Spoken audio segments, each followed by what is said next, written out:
the big guys, the fat cats, and that this wasn't really helping Main Street. By the end of the weekend, it looked like they'd hammered out a deal, all ready to go on Monday, September 29th. Then House Speaker Nancy Pelosi made this speech. $700 billion, a staggering number, but only a part of the cost of the failed Bush economic policies to our country. Speaker Pelosi gave a speech which was very different from her prepared text.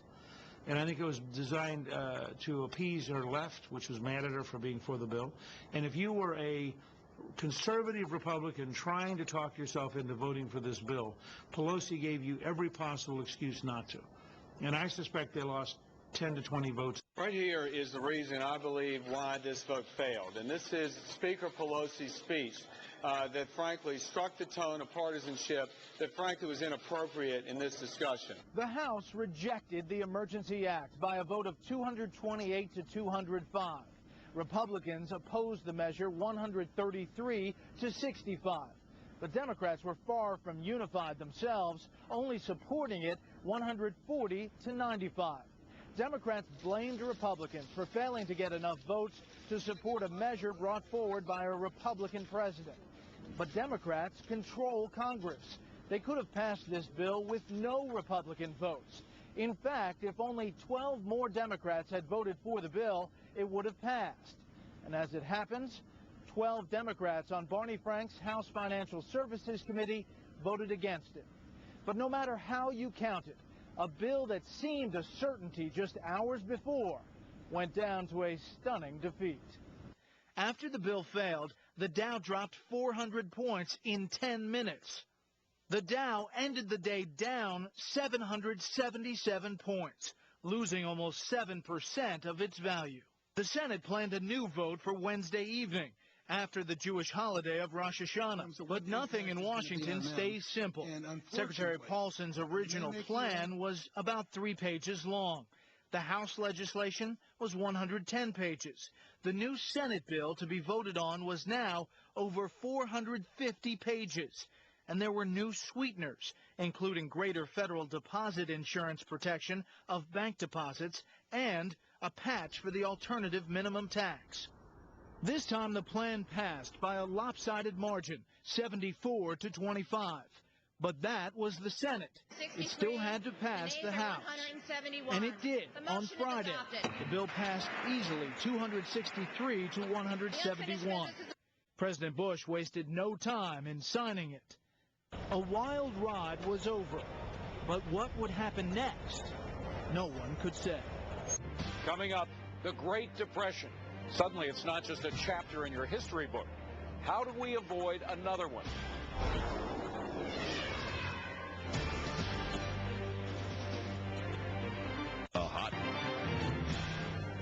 Many politicians and financial experts are warning we'll face another Great Depression if we aren't smart. But historians and economists are also learning new lessons about the Depression and how the government may have made things a lot worse. Can we learn from those mistakes? We are square in the greatest financial crisis of our lifetimes. We've gone through the greatest financial crisis since the Great Depression. One thing both presidential candidates agree on, if we don't watch out, we'll have a depression of our own. Could we go through another Great Depression? Yes, we really could go through a depression if we repeated those missteps of the 1930s. Amity Shlaes is a senior fellow at the Council on Foreign Relations, a well-known financial columnist and author of a highly respected new book on the Great Depression, The Forgotten Man. Was there anything we can learn about the way, specifically the way FDR handled the Depression, that might help us through this crisis? There's lots to learn, especially about how to wreck a recovery, David, because you want to recall that the Depression didn't end until World War II, and the market didn't come back till 1954. So today that would mean till 2033 the Dow wouldn't come back to where it was. We're certainly nowhere close to the Great Depression today.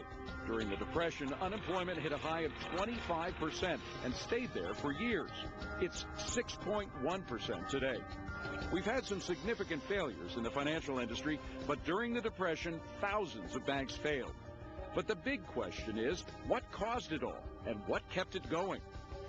The popular view of the Depression is that it was a failure of the capitalist system that started with a 1929 stock market crash and deepened when Republican President Herbert Hoover decided to do nothing, hoping the free market would sort itself out. The situation only improved, this view goes, when Democrat FDR came in, curbed out-of-control capitalism with regulation, and instituted a broad series of big government